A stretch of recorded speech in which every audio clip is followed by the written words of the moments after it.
सभी को नमस्कार, प्रणाम।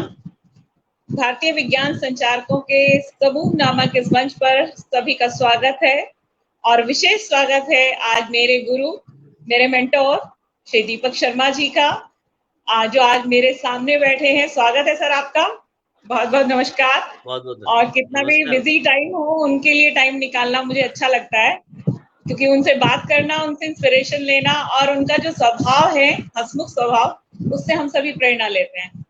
तो आइए आज इस भारतीय विज्ञान संचारक समूह मंच पर हम स्वागत करते हैं दीपक शर्मा जी का, और विशेष धन्यवाद करते हुए अनिल त्रिपाठी जी को। मैंने अपने जीवन में विज्ञान में कार्य करने वाले इतने जुनूनी व्यक्तित्व दो देखे हैं, दीपक शर्मा जी और अनिल त्रिपाठी जी, जो बिना किसी भेदभाव के और बिना रुके हुए निरंतर क्रियाशील रहते हैं।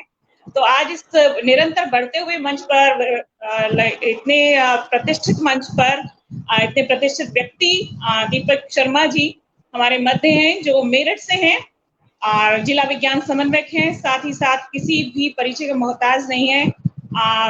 नेशनल लेवल का अवार्ड वो विन कर चुके हैं और आज हमारे मध्य 6 बजे की व्याख्यान श्रृंखला में वो हम सभी को वैज्ञानिक दृष्टिकोण देने वाले हैं। विषय रहेगा कि स्वतंत्रता संग्राम में विज्ञान की भूमिका क्या रही, और वो आज के दौर में शायद हम उसे समझे या नहीं समझे, वो हमें समझाने का काम आज दीपक शर्मा जी का है। तो निश्चित जानिए, उनको सुन करके आपको बहुत अच्छा लगेगा। तो स्वागत है सर आपका, और मंच आपका स्वागत करता है। अनिल त्रिपाठी जी भी हमारे मध्य हैं, वो भी आपके लिए स्वागत कह रहे हैं। ये देखिए आपके पास स्क्रीन पर भी डिस्प्ले हो रहा है। तो most welcome to all of you, और मंच सर आपको हवाले है। दीपक शर्मा जी, बहुत बहुत धन्यवाद। मुझे इससे पहले कि मैं अपनी पूरी बात शुरू करूं, एक बात मुझे समझ में आ रही है, और वो बात ये समझ में आ रही है कि आज के दौर में बहुत लंबे समय से एक ऐसे लोगों का एक ग्रुप की कमी थी, जो खाली स्थान था, कि जिसमें लगातार एक ऐसा मंच आए जहां पर विज्ञान की बातें कर सकें और एक आम पब्लिक को जोड़ा जा सके। जरूरी नहीं है कि वो वैज्ञानिक ही हो, अपने फन का, अपने स्किल का कोई ना कोई क्षेत्र का माहिर हो। और ये कमी को दूर किया अनिल त्रिपाठी जी ने, जिसके लिए मैं हमेशा नतमस्तक रहता हूं उनके लिए और साधुवाद। वास्तव में ऐसा व्यक्ति लगातार निरंतर इस कार्य को करता रहे, वो बहुत बड़ी बात है। और ये उन्होंने विज्ञान संचार के क्षेत्र में करके दिखाया कि आप अपनी बात कहिए और आप उसको करके दिखाइए। और मेरी एक इच्छा है, मैंने गीता जी से कह रखा है कि कभी भी एक दिन प्लान बना लें हम लोग, और एक दिन अनिल त्रिपाठी जी को मैं बार बार कहता हूँ, पिछली बात में भी कहा, ये बात मैं याद दिलाता रहूंगा कि किसी भी दिन एक प्रोग्राम बना लिया जाए। कब करना है ये तय कर लिया जाए, किसी एक कार्यक्रम का हिस्सा ही बना लिया जाए। उम्मीद किसी है भी दिन सर हम मेरठ में कार्यक्रम करें। नवंबर तक करेंगे इस काम को। चलो उम्मीद है इस अब की बार कर दीजिए। महीने। हाँ, अब की बार कर दीजिए इस काम को। बहुत दिन हो गए त्रिपाठी जी को जो है मेरठ बुलाए हुए। ठीक है, चलिए। तो वास्तव में, और गीता सचदेवा जी, ये जो टीम है, और मुझे गर्व इस बात का होता है कि अनिल त्रिपाठी जी को भी मैं मेरठ से अलग नहीं मानता। बहुत बार वो मेरठ आए हैं। देवरिया और मेरठ में बहुत ज्यादा एक अपना एक अलग प्रकार का रिश्ता है जी। और ये रिश्ता तब से जुड़ा जब से त्रिपाठी जी के यहाँ हम लोग देवरिया गए थे पहली बार, और जब विज्ञान प्रदर्शनी लगी थी, प्रदेश स्तर की बहुत बड़ी प्रदर्शनी थी एक, उसमें मैं गया था और मेरे साथ में मेरे एक स्टूडेंट गया था, प्रियांक भारती। और अब तो खैर बड़ा हो गया है वो, और हाल ही में वो एक बच्चे का पिता भी बना है, प्रियांक भारती, जिसकी पत्नी है पारुल, जो हिंदुस्तान में न्यूज़पेपर, वो रिपोर्टर है, पत्रकार है। तो उन दोनों को भी साथ-साथ बधाई। आज उसका चर्चा हो गई क्योंकि देवरिया में मैं और प्रियांक भारती साथ में थे। त्रिपाठी जी को शायद याद हो, पता नहीं याद है या नहीं, मुझे नहीं मालूम, लेकिन हम लोग रहे थे वहाँ पर। आज की जो खास बात है, विज्ञान में हम बात करते हैं आंदोलन की। अभी हाल ही में 2 अक्टूबर गया, उससे पहले 15 अगस्त गया, उससे पहले कहीं न कहीं हम स्वतंत्रता, पिछले साल हम अमृत महोत्सव मनाते रहे। स्वतंत्रता आज़ादी के 75 साल का अनुभव भी हम ज्ञात करते रहे। ऐसे में हमें नई पीढ़ी को ये भी पता होना चाहिए, जो नई पीढ़ी है, कि विज्ञान के क्षेत्र में क्या-क्या हम लोगों ने किया।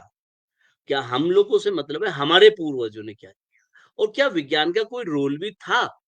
क्या विज्ञान की ज़रूरत थी?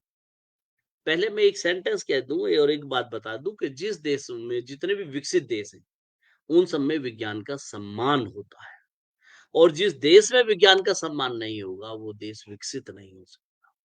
ये बात बिल्कुल कोट कर लीजिए, मैं बोल रहा हूँ इस बार। तो विकासशील देश है अभी हमारा, विकसित नहीं है। विज्ञान के सम्मान को और बढ़ाने की ज़रूरत और माननीय हमारे प्रधानमंत्री जी विज्ञान को लेकर बहुत कोशिश भी करते हैं और लगातार प्रयासरत रहते हैं कि देश-विदेश में ही नहीं वर्तमान में भारत का एक-एक व्यक्ति भी विज्ञान को समझने और सीखने की कोशिश करे। एक चीज़ और कहना चाहता हूँ, पुराने इतिहास में ज़रा जाके देखिए, हम विज्ञान पे क्यों ध्यान दें?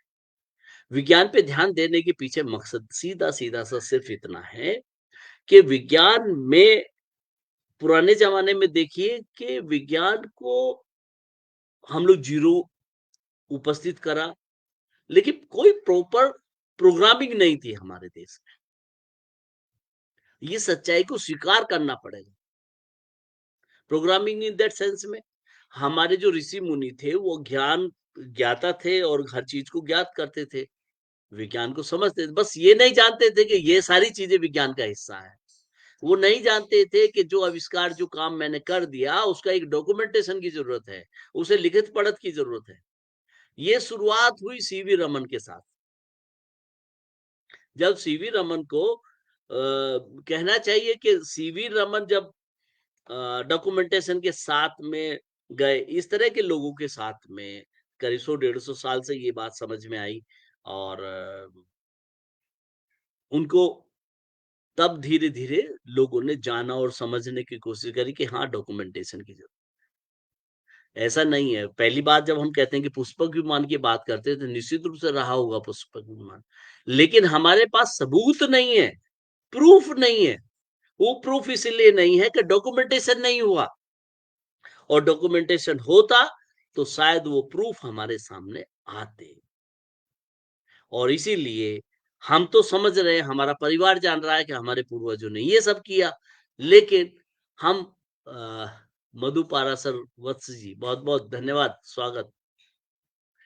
अ, उसमें ये सारी चीज़ें ना होने का कारण एक बात समझ में आ गई कि डॉक्यूमेंटेशन नहीं था। कोई विज्ञान को प्रॉपर तरीके से पठन-पाठन का एक तरीका नहीं था। बस गुरुजी के छत्र छाया में बैठ गए, पेड़ के नीचे बैठ गए, जो गुरुजी को मन में आया, जो उनके अनुभव में समझ में आया, वो उन्होंने बताया और वो सीख लिया।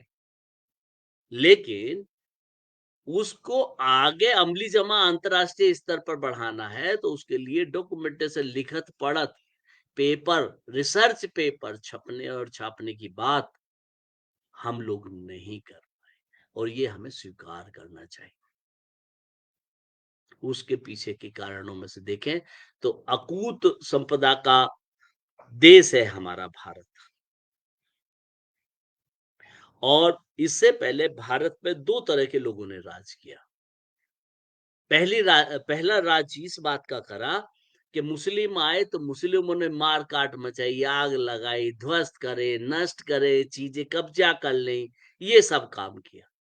लेकिन अंग्रेज जब आए मुस्लिमों के बाद में, उन्होंने मार-काट के तरीका नहीं अपनाया, उन्होंने एक प्रॉपर बिज़नेसमैन वाला तरीका अपनाया। और कई बार हम लोग कह देते हैं कुछ लोग कह देते हैं कि साहब अंग्रेजों ने हमें देखो कितनी बढ़िया-बढ़िया बिल्डिंगें बना के दी। आज भी हम लोग जो हैं इन बिल्डिंगों को ऐसी बिल्डिंगें नहीं बना पा रहे हैं, ऐसी इमारतें नहीं बना पा रहे हैं। रेलवे लाइन हमारे देश को सौगात में दी, ये बात कहते हैं हम लोग, अच्छी बात है। लेकिन अगर हम पुराने इतिहास को समझ लें कि उन्होंने हमें क्या-क्या बना के दिया, तो आपको असलियत सामने आ जाएगी। मैं आपको उस इतिहास से अवगत कराना चाहता हूँ, जिसकी जानकारी हम सबको होनी चाहिए। जगदीश चंद्र बोस जब विदेश से पढ़ के यूरोपियन कंट्री से आए और यहाँ पर आके वो नौकरी करने लगे, तो वो नौकरी करते समय उनको जब पहली बात तो उन्हें विज्ञान पढ़ाने नहीं दिया गया और भारतीय लोगों को पढ़ाने के लिए विज्ञान विषय नहीं रखा गया। अंग्रेज हमें क्या-क्या पढ़ाते थे? शुरुआती दौर में अगर पुराना इतिहास देखें कि हमारी एजुकेशन सिस्टम में क्या-क्या पढ़ाया? अंग्रेजों ने हमको पढ़ाया गणित, कैलकुलेशन, यानी कि मुनीम जी बनाना चाहते थे। और दूसरी चीज अंग्रेजों ने हमें सिखाई कि हम लोग एक अच्छे क्लर्क बन सके, एक अच्छे सिपाही बन सके उनके लिए और उनकी आवश्यकताओं के अनुरूप हम काम कर सके, एक बढ़िया लेबर बन सके। इससे ज्यादा वो कुछ नहीं चाहते थे। जब मुस्लिमों का आक्रमण हुआ तो हम लोग गाय का दूध पीते थे, तो उन्होंने मजबूत करने के लिए मजबूत सिपाही चाहिए थे उनको, तो उन्होंने भैंस का दूध जारी कर दिया, सीमित कर दिया। उसके बाद अब जब अंग्रेज आए, तो अंग्रेजों ने जो है अपने हिसाब से प्लान किया चीजों को और हमारे आपको जान के ताज्जुब होगा कि मैनचेस्टर में जो कपड़े बुने जाते थे, भारत के पंजाब का जो सबसे बढ़िया कपास था, उससे बुने जाते थे। भारत की जो कश्मीर की लकड़ी है और जो उत्तराखंड की लकड़ी है, जिससे हम दुनिया भर को बना के बेचते हैं और इससे बढ़िया लकड़ी हम इमारती लकड़ी है और दूसरी चीजें बनाते हैं, वो सारी लकड़ियां भारत से मिलती थी। और अंग्रेजों ने क्या काम किया जरा सोच के देखिए कि ट्रेन उन्होंने किसके लिए चलाई। अभी जैन सहस्त्र बुद्धि जी का एक भाषण हुआ था यूनिवर्सिटी में, हालांकि आजकल वो स्वास्थ्य क्या कहूँ उनका एक एक्सीडेंट के दौरान से स्वास्थ्य बहुत अच्छा नहीं है और हॉस्पिटल में है लगातार। प्रभु उनको स्वस्थ करे और जल्दी ठीक हो और फिर वो इतनी अच्छी जानकारियां मेरे ख्याल से देने वाला कोई है नहीं। उनका रहना बहुत जरूरी है भारत के लिए, इस देश के लिए। काठ गोदाम नाम इसलिए पड़ा कि वहां पे उन्होंने काठ का गोदाम यानी कि लकड़ियों का गोदाम बनाया और वहां से रेलवे लाइन बिछाई ताकि सारी लकड़ियों को इकट्ठा करके वो एक जगह इकट्ठा कर सके। और पंजाब मेल और पंजाब की जो ट्रेनों की लाइन बिछाई तो उन्होंने पंजाब से कपास की खेती करवाई। इस तरह की चीजें, नील की खेती वहां जबरदस्ती, चाय बागान जो आसाम में चाय बागान है, चाय बागान की खेती उन्होंने अपनी आवश्यकताओं अनुरूप। अब अभी हाल ही में जो है महारानी एलिजाबेथ की डेथ हुई है, लेकिन चाय बागान की असली चाय उन्हीं के लिए जाती है। भारत को कभी वो चाय पीने को नहीं मिली जो दार्जिलिंग में पैदा होती है। ये बात हम समझते क्यों नहीं। और जब ये चाय बागान बने और तैयार हुए, उसकी साइड इफेक्ट ये है कि वहां के आसपास की उर्वरा शक्ति खत्म हो गई, नष्ट हो गई।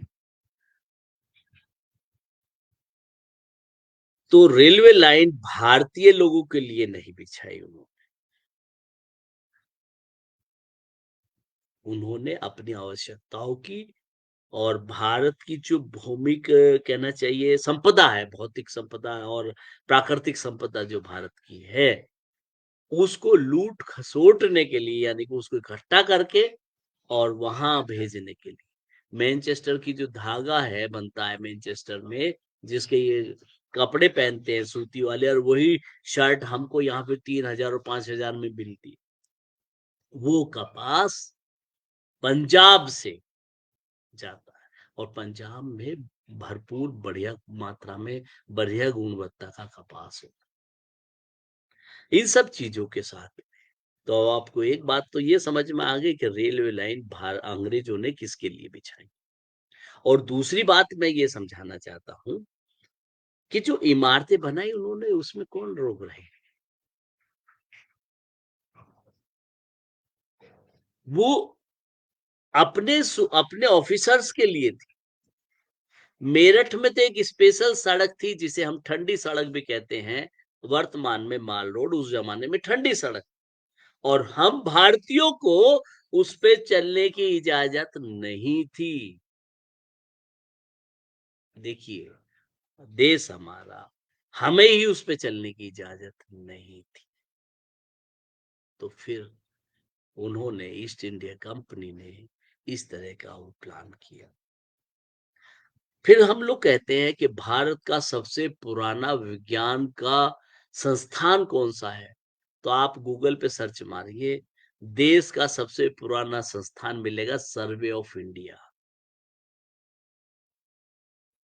सर्वे ऑफ इंडिया, यानी कि सर्वे ऑफ इंडिया का मतलब है कि भारत के भौमिक एक संपदा का नक्शा तैयार करने के लिए, उसको सर्वे करने के लिए कि कहाँ-कहाँ, क्या-क्या डाटा है, उसके लिए ये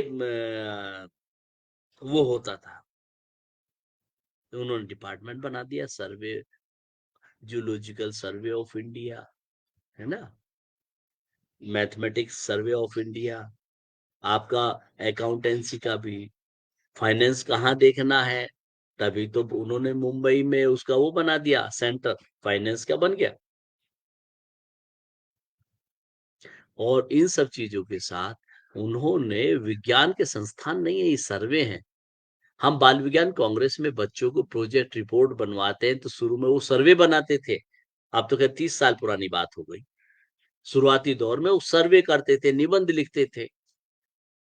बाद में वैज्ञानिकों ने कहा कि बाल विज्ञान कांग्रेस के बच्चे सर्वे नहीं करेंगे, सर्वे पर आधारित तो निर्णय लेंगे, डिसीजन लेंगे, निष्कर्ष निकालेंगे, और वो होगा विज्ञान का हिस्सा।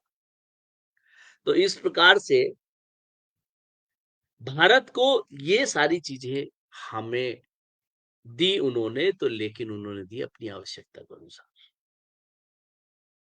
और भारत को पढ़ने नहीं दिया। भारतीय लोगों के लिए विज्ञान के विषय नहीं थे, और जब भारतीय पढ़ाना चाहता था तो उसके लिए भी वहां दो भाषा, दो कहते हैं ना, दोगलापन दिखाया उन्होंने।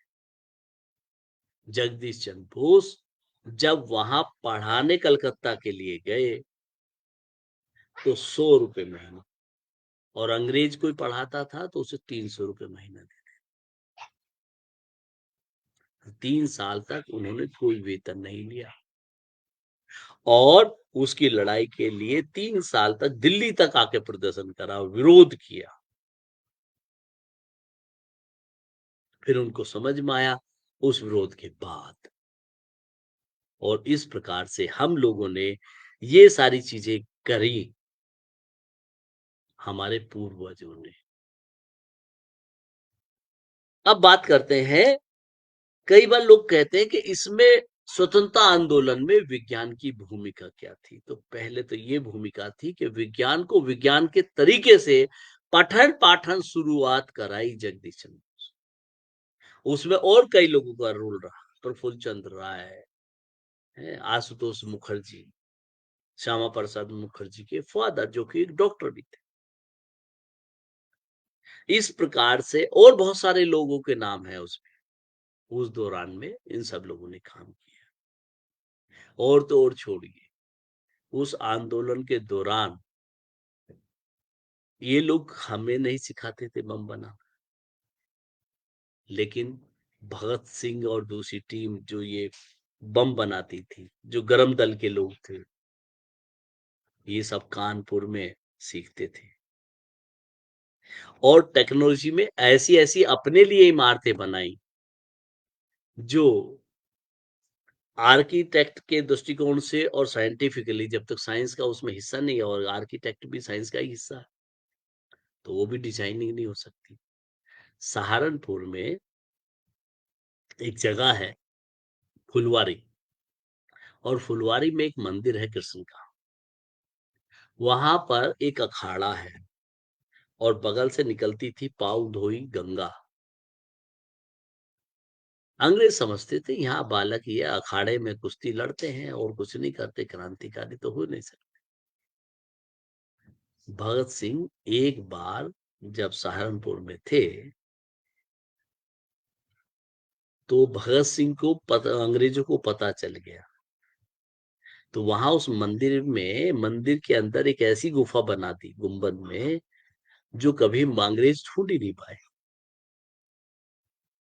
और भगत सिंह वहां छुप के 3 दिन रहे। अंग्रेज सारे में घूम गए लेकिन उन्हें वो वहां नहीं मिला भगत सिंह। तो ऐसे ऐसी डिजाइनिंग करी उन्होंने, अपने लिए करी। जो अंग्रेजों ने बनाया वो तो बनाया ही, उन्होंने अपने लिए बनाया। लेकिन भारत के विज्ञान के लोगों ने भी मंदिर ऐसे बनाए। और जाके देख लीजिए, आज भी वो गुफा है। मैं खुद देख के आया हूं उस गुफा को, सहारनपुर में है ना। तो इस तरह की बातें हैं। और दूसरी बात ये है कि पहली बार जब बात करें तो प्रफुल्ल चंद्र राय ने बहुत सारे आविष्कारों की बात करें, रसायन की बात करें। प्रफुल्ल चंद्र राय तो गजब के व्यक्ति थे, अंग्रेज तो कभी नहीं चाहते थे। क्या हम किसी अंग्रेज का ऐसा नाम सुनते हैं कि जिसने भारतीय के लिए कुछ किया हो? नहीं ना, बहुत कम है। इक्का दुक्का जो रहे उन्हें अंग्रेजों ने भगा दिया वापस, न चलो वहीं चलो वापस, इंडिया में नहीं रहोगे तुम, नहीं तो इंडियन से हो जाओगे ना। प्रफुल्ल चंद्र राय के एक स्टूडेंट थे, कार्यकाल था। एक छोटा सा उदाहरण मैं आपको बता दूं कि आप महाराणा प्रताप का इतिहास में जिक्र सुनते हो कि जब जंगल में भाग गए थे वो युद्ध के दौरान, तो उन्होंने दूब घास की रोटियां खाई थी, इतना तो सुनते हो। लेकिन कभी ये नहीं पता ये घटना घटी 1500 में के आसपास की है, ये 1500-1600 के आसपास की, मुझे एग्जैक्ट याद नहीं है, डेट इधर उधर हो सकती है, लेकिन महाराणा प्रताप वाला कांड पहले हुआ। दूब घास के अंदर प्रोटीन होता है, कार्बोहाइड्रेट भी होता है। जब बंगाल में अकाल पड़ा तो प्रफुल्ल चंद्र राय के एक स्टूडेंट थे जिनका नाम था बीरेश चंद्र गुहा। लोगों को खाने को रोटियां नहीं थी,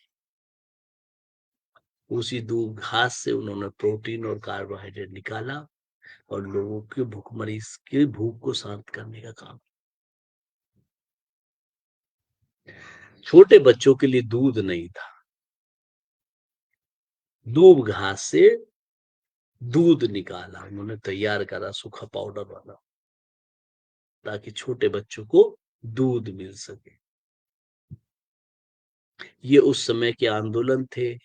ये आंदोलन कोई तलवार लेके नहीं किए जाते थे, ना नारे लगा के किए जाते थे। ये आंदोलन अपने देश की जनता को जिंदा रखने के लिए किए जाते थे, कि जिंदा रहेंगे तो आगे लड़ते रहेंगे। और वो लड़ते रहे। बस ये थी खास बात। इस तरह के और बहुत सारे हुए।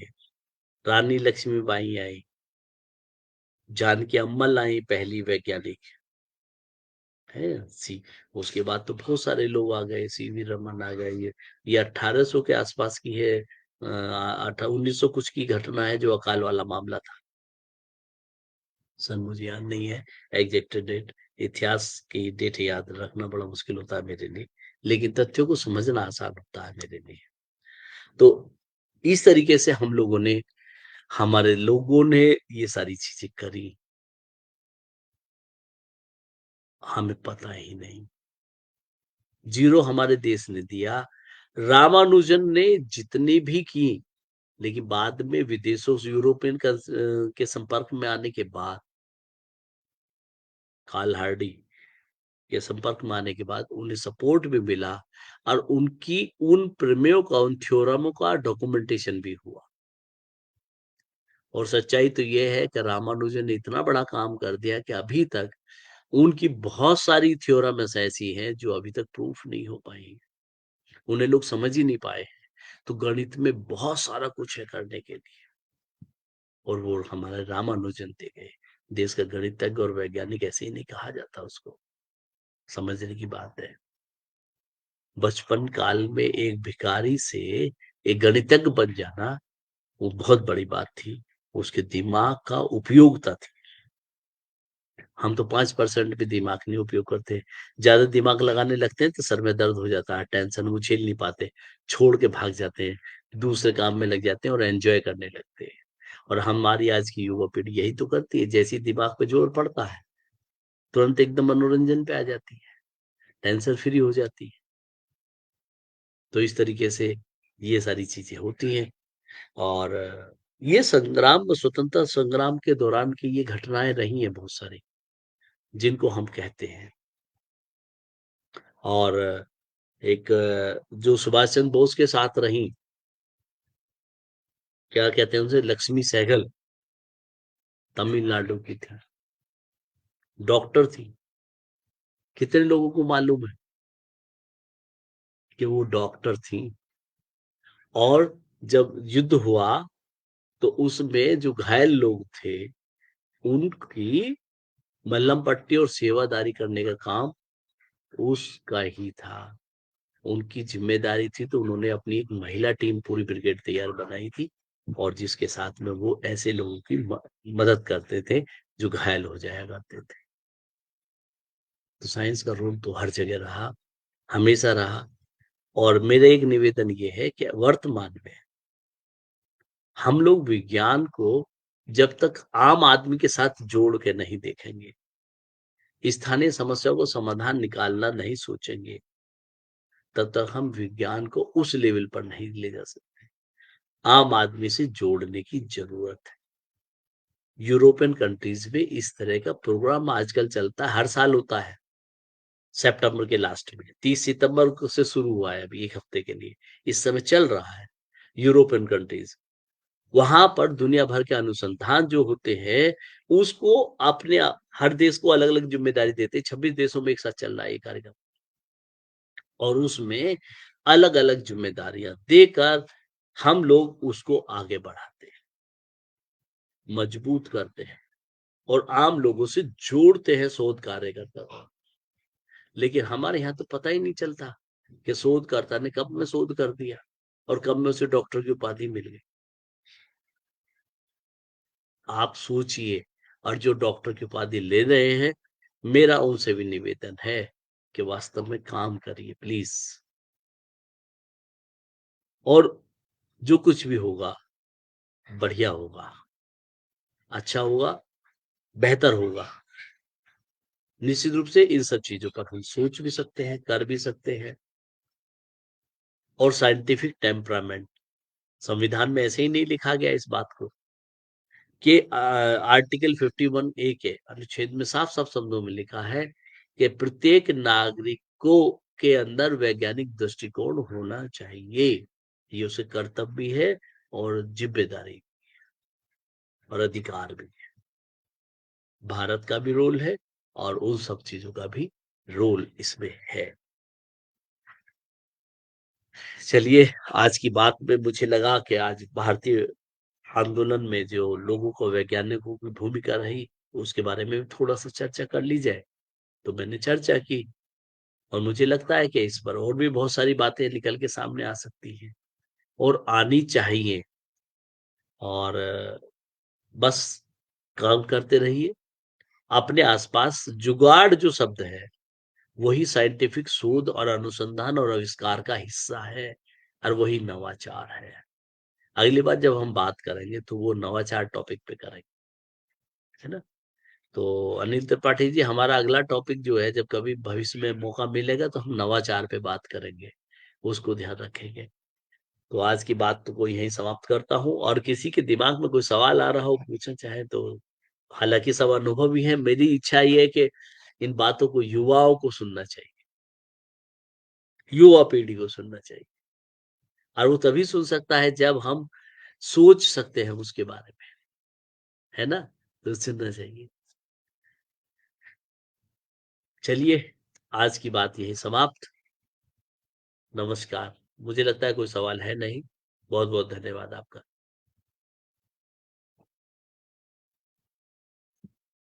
ये कहाँ से होगा?